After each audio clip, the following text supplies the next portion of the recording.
Bureau के पास है।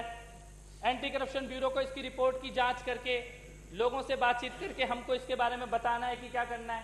दिल्ली सरकार भी इंतजार कर रही है, देश भी इंतजार कर रहा है। और लेकिन एक बड़ी अजीब घटना हुई। जिस दिन तक यह रिपोर्ट हमारे पास रखी थी, जिस दिन तक यह रिपोर्ट दिल्ली सरकार के पास रखी थी, शीला दीक्षित राजनीति से संन्यास लेके अपने घर में बैठी हुई थी डर के कि यह रिपोर्ट इनके पास है, पता नहीं क्या हो जाएगा, भ्रष्टाचार की रिपोर्ट इनके पास है, ये मुझे जेल में डाल देंगे। जिस दिन 13 जून को रिपोर्ट विजेंद्र गुप्ता जी के हाथ में गई, अगले दिन शीला दीक्षित खुल के राजनीति में आ गई। कहती अब कोई डर नहीं है, अब कोई डर नहीं है मेरे को।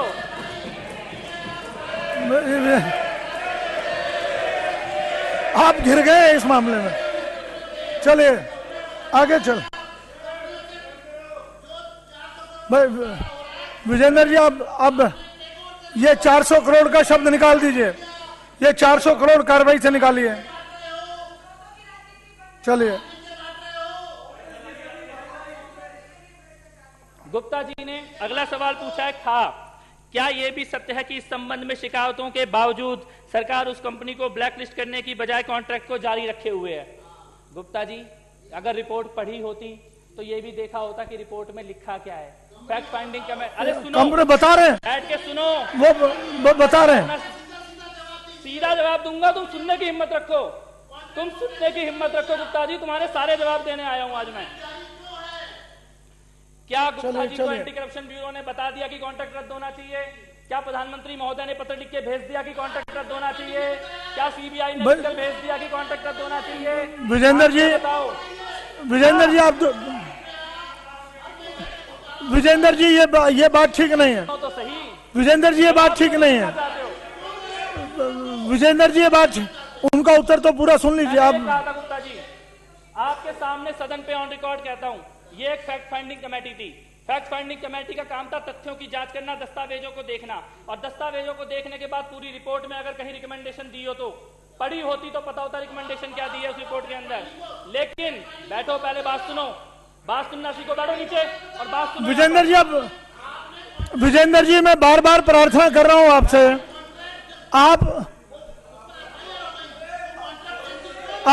आप सुनने को तो बैठो ना, बैठो। विजेंद्र जी, आप बैठिए, आप बैठिए 2 मिनट। विजेंद्र जी बैठिए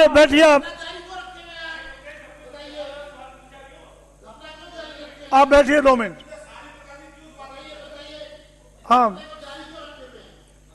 मैं केवल एक बात कहना चाहता हूं कि पिछले 70 दिन में एंटी करप्शन ब्यूरो ने कोई काम नहीं किया। मैंने ये कहा था, और भाई उनको पढ़ने दो आप, ऐसा नहीं दिया गया था कि अगर 2 महीने में रिपोर्ट देने के बाद शीला दीक्षित गिरफ्तार नहीं होती है तो गुप्ता जी अपनी मुंह से कटाएंगे। सदन के अंदर घोषणा होती है।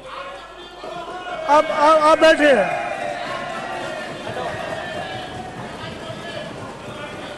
नहीं, ऐसा नहीं, ऐसा मैं सप्लीमेंट।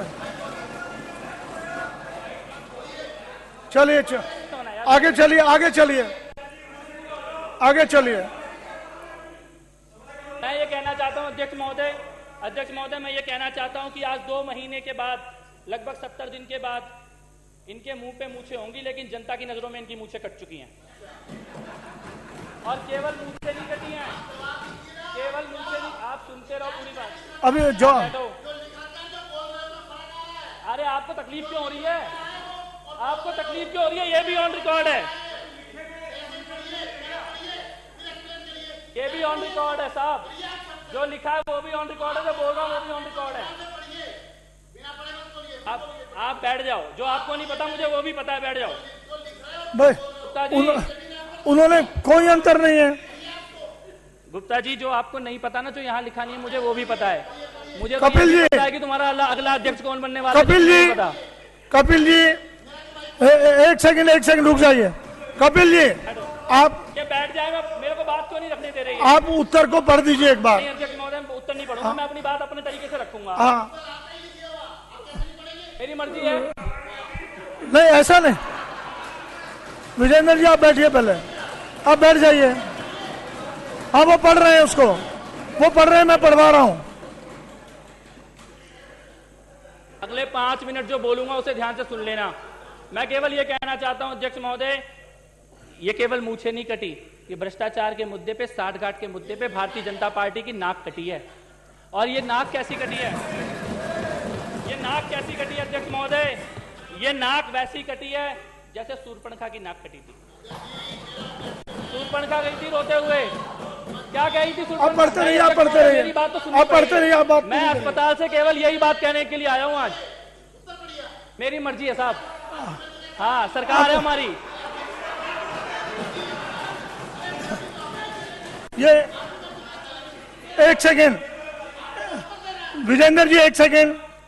आप जो एलजी गैलरी में बैठे हैं वो तालियां हंसेंगे नहीं, आप शांति से सुनिए।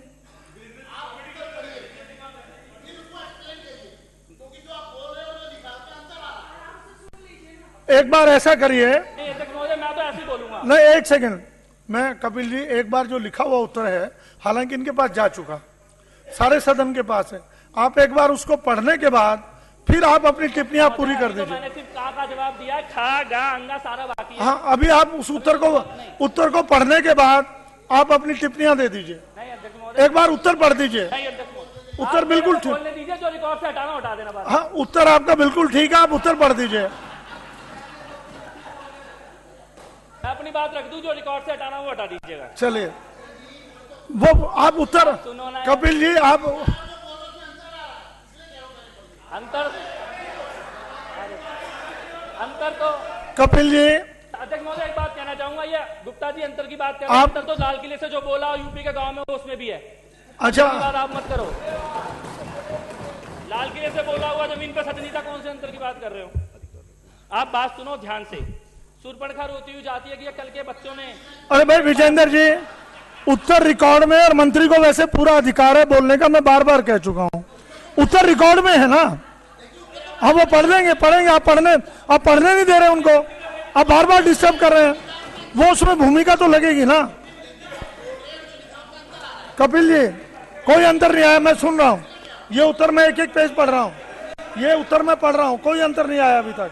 जितना आप बार बार ये कह रहे हैं अंतर आ रहा है, मैं बराबर, इस उत्तर मेरे सामने है, कहीं कोई बैठिए, नहीं वो नहीं, उसको भूमिका में मंत्री कुछ कह सकता है। उत्तर में पार्लियामेंट में प्रधानमंत्री भी, गृह मंत्री भी और सब चीजें बोलते हैं साथ में। 2 मिनट रुके, नहीं ऐसे नहीं, इसमें जो लिखा है वो सारा अक्षरशः बोलूंगा, साथ में अपनी बात भी बोलूंगा, चुपचाप सुनना सीखो एक बार। लेकिन कब बोलूंगा ये मैं डिसाइड करूंगा।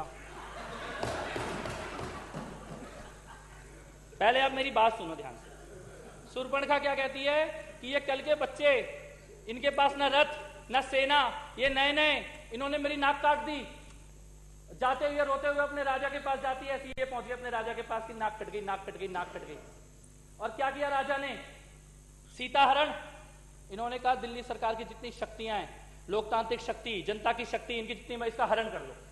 इन्होंने हमारी शक्तियों का हरण कर लिया और जाके बैठा दिया वहां पे वो राक्षसों के बीच अशोक वाटिका में सारी शक्तियों को। यही किया ना तुमने जब तुम्हारी फैक्ट फाइंडिंग तो आपके पास आई हुई है, ऑलरेडी आपके पास आई हुई है, मंत्री जी उस पर अपनी टिप्पणियां दे सकते हैं। फैक्ट फाइंडिंग आपके पास आई हुई है, टोटल उन्होंने लिखित में दी है। कल आपने इस सदन के अंदर, गुप्ता जी परसों आपने इस सदन के अंदर कहा था ये विधानसभा भंग कर देनी चाहिए। यही वो सूर्पणखा का विलाप है, ये सूर्पणखा का विलाप है, नाक कटी सूर्पणखा का विलाप है ये, तो आप इस विधानसभा के अंदर कर रहे थे। सीता का हरण कर लेना चाहिए, इस विधानसभा की शक्तियां भंग कर देनी चाहिए, विधानसभा को भंग कर देना चाहिए, यही ड्रामा कर रहे थे ना आप। क्योंकि आपकी नाक कट गई, क्योंकि आपके भ्रष्टाचार की पोल खुल गई, क्योंकि आपके साठगांठ की पोल खुल गई। गुप्ता जी आप मेरी बात क्यों नहीं सुन रहे हो? आप बात सुनो ध्यान से। हाँ वो बोल रहे हैं। सप्लीमेंट्री पूछ लेना बच्चे, कोई तो सप्लीमेंट्री बचे तो पूछ लेना। फैक्ट फाइंडिंग कमेटी ने केवल दस्तावेजों को देखकर दस्तावेजों की जांच की। गड़बड़ी की जांच करने के लिए व सिद्ध करने के लिए फैक्ट फाइंडिंग कमेटी के पास केवल कागज देखने का अधिकार था। यह अधिकार नहीं था कि पुराने अधिकारियों को, मंत्रियों को, शीला दीक्षित को बुला के पूछताछ करे। वो अधिकार एंटी करप्शन ब्यूरो के पास है। एंटी करप्शन ब्यूरो क्या करता है? एंटी करप्शन ब्यूरो क्या करता है? मेरी 125 पन्नों की रिपोर्ट एक तरफ, गुप्ता जी की 1 पेज की शिकायत एक तरफ, मेरी 125 पन्नों की रिपोर्ट पे आज तक शीला दीक्षित को नहीं बुलाया। गुप्ता जी के एक पेज पे 24 घंटे में मेरे को बुला लिया। नहीं, ये तो फैक्ट है, वो बोलेंगे नहीं क्या? ये तो फैक्ट है, इसमें आप क्या करेंगे? इसमें आप क्या कर सकते हैं बताइए? नहीं नहीं, ये फैक्ट फाइंडिंग है, नहीं ये वास्तविकता में। देखिए एक सेकंड, कपिल जी बोल नहीं रहे, मैं बोल रहा हूं सदन का अध्यक्ष होने के नाते से मैं बोल रहा हूं। जिस व्यक्ति ने, जिस मुख्यमंत्री ने, एक सेकंड विजेंद्र जी एक सेकंड, सोमनाथ जी 2 मिनट रुक जाइए, सोमनाथ जी 2 मिनट रुक जाइए प्लीज। मैं एक चीज और कहना चाहता हूं, ऑन रिकॉर्ड, इस सदन में ऑन रिकॉर्ड कहना चाहता हूं, गुप्ता जी दोबारा, पिछली बार जो कहा था दोबारा कहना चाहता हूं, एंटी करप्शन ब्यूरो से रिकमेंडेशन दिला दो, 24 घंटे में सारे कॉन्ट्रैक्ट रद्द कर दूंगा। दिलाओ रिकमेंडेशन, एंटी करप्शन ब्यूरो से जांच करके दिलाओ रिकमेंडेशन, आप रिकमेंडेशन दिलवाओ। 24 घंटे में कॉन्ट्रैक्ट रद्द कर देंगे। लेकिन तुम्हारा anti corruption bureau Sheela Dikshit को बुलाए, तो बुला के तो दिखाए शीला दीक्षित को, एक बार पूछताछ तो करे, बात तो करे। डर किस बात का है? मैं बताता हूं डर किस बात का है। आदेश है, शीला दीक्षित पे हाथ लगाते ही कुर्सी चली जाएगी, चाहे वो एलजीओ और या वो एसीबी के अधिकारी हो। सीधा आदेश है, शीला दीक्षित पे हाथ नहीं लगना चाहिए। नोटिस, उस नोटिस में कोई धारा का उल्लेख नहीं, उस नोटिस में केस का उल्लेख नहीं, उस नोटिस में किस जगह बुलाया जाएगा, किस समय बुलाया जाएगा, कितनी तारीख को बुलाया जाएगा। ऐसे लग रहा है गिड़गिड़ा रहे हैं शीला दीक्षित के सामने की दया करो माते, कभी आ जाना हमारी बात सुनने के लिए, तुम ही हमारी पालनहार हो, तुम ही हमारी रानी हो, तुम्हारे को दुख नहीं होना चाहिए। वो कौन सा नोटिस था? वो नोटिस था या दया याचना थी? शर्म क्यों नहीं आई? चुल्लू भर पानी में डूब के क्यों नहीं मर गए?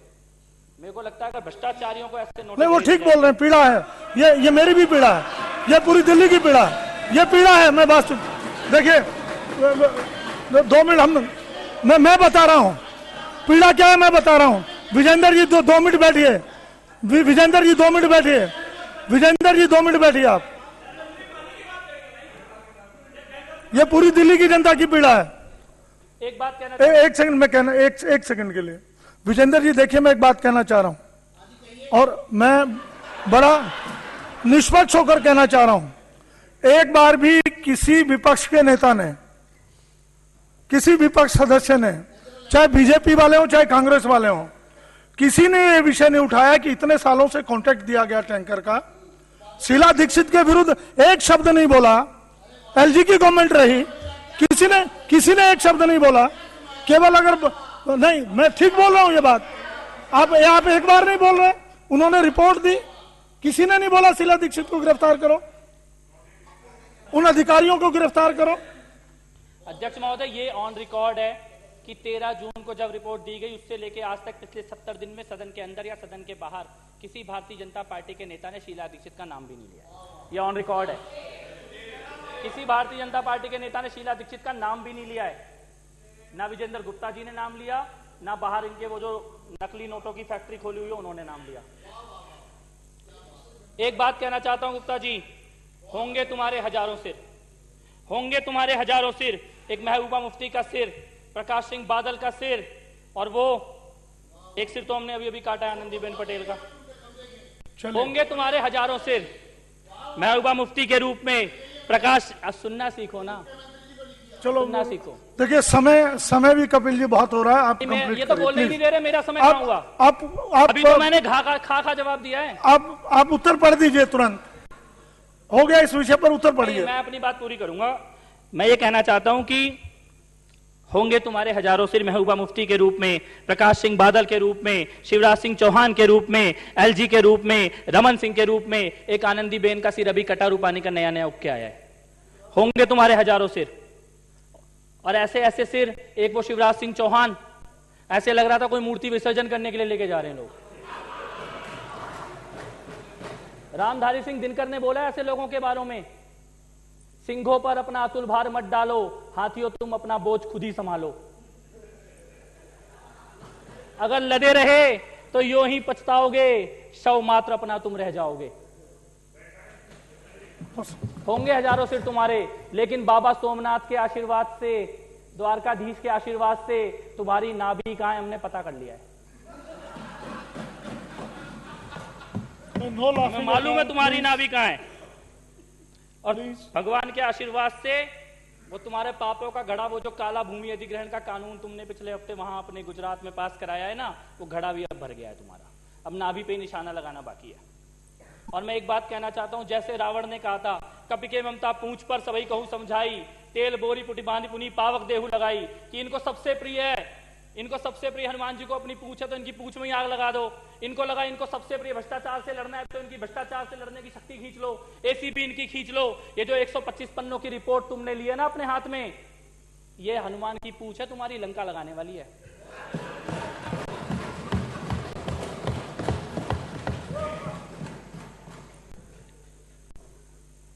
और वो जिनसे ये पूछना चाहिए वो ही रावण रूपी एसीबी में बैठे हैं मीणा जी।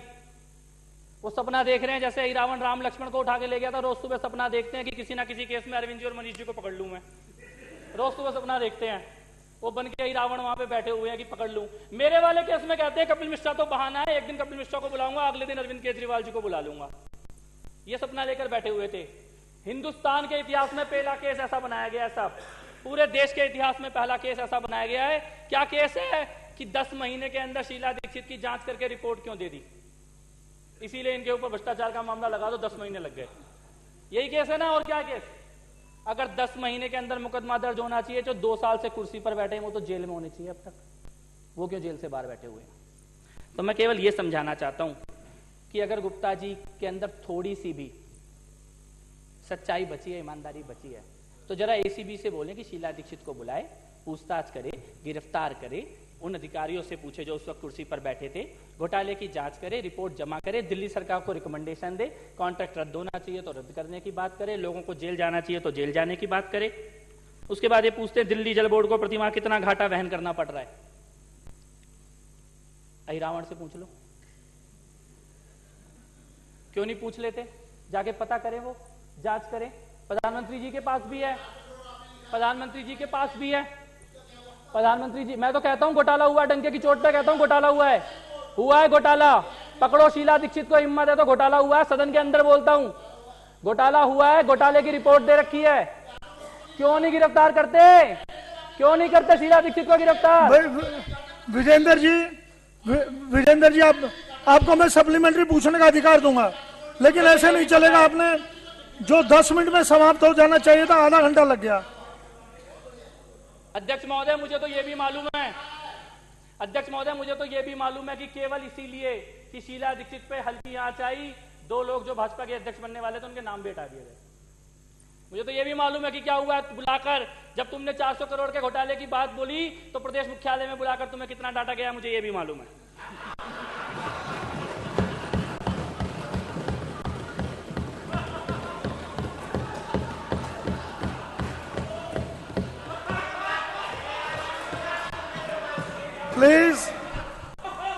प्लीज प्रश्न संख्या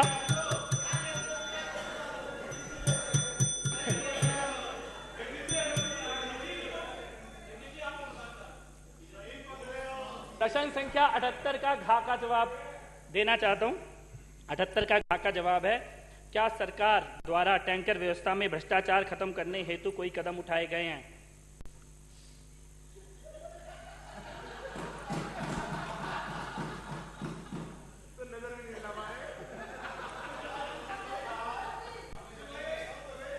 इसका एक जवाब तो यह है कि सतीश उपाध्याय से पूछ लो, जिनके पेट में दर्द होता है। जब मैं कहता हूं जीपीएस लगेंगे तो पेट में दर्द होता है, जब मैं कहता हूं कि अब सरकारी टैंकर चलेंगे, प्राइवेट कम होंगे तो पेट में दर्द होता है, जब हम कहते हैं टैंकर माफिया को खत्म करके पानी की लाइन डालेंगे। अफवाह तो यह भी है कि भाजपा का अगला अध्यक्ष टैंकर माफिया डिसाइड करने वाला है। लेकिन पढ़ा हुआ भी आपको पढ़ा हुआ पढ़ने का मन है तो वो भी पढ़ देता हूं। सरकार द्वारा टैंकर व्यवस्था का भ्रष्टाचार खत्म करने हेतु पानी के टैंकरों पर जीपीएस सिस्टम लगाया गया है। लिखा तो तुम्हारे भाग्य में भी बहुत कुछ है, तुम्हें 6 महीने बाद का पता नहीं है, जिसके तहत टैंकरों के संचालन का ऑनलाइन समय समय पर चेक किया जा सकता है। इसके अतिरिक्त जनता भी पानी के टैंकरों को अपने मोबाइल फोन पे, हिंदुस्तान में अकेला ऐसा राज्य दिल्ली जहां पे अपने मोबाइल फोन पे आप टैंकरों को ट्रैक कर सकते हो, आप देख सकते हो आपका टैंकर कहां पर है। दिल्ली जल बोर्ड की वेबसाइट पे भी इसका लिंक दिया गया है। टैंकरों के न आने पर शिकायत केंद्र भी है। प्राइवेट टैंकर पर भ्रष्टाचार खत्म करने हेतु दिल्ली सरकार ने 250 नए टैंकर को भी पानी की आपूर्ति के लिए लगाया गया है, और उसके अलावा भी जहां से शिकायत आती है उन सब पे हम लोग तुरंत कार्रवाई करने की कोशिश करते हैं। गुप्ता जी की तरफ से अभी तक कोई शिकायत नहीं आई पिछले 1.5 साल में। तो कुल मिलाकर यही जवाब थे साहब। थैंक यू, जय हिंद। धन्यवाद। हाँ जी, कोई सप्लीमेंट?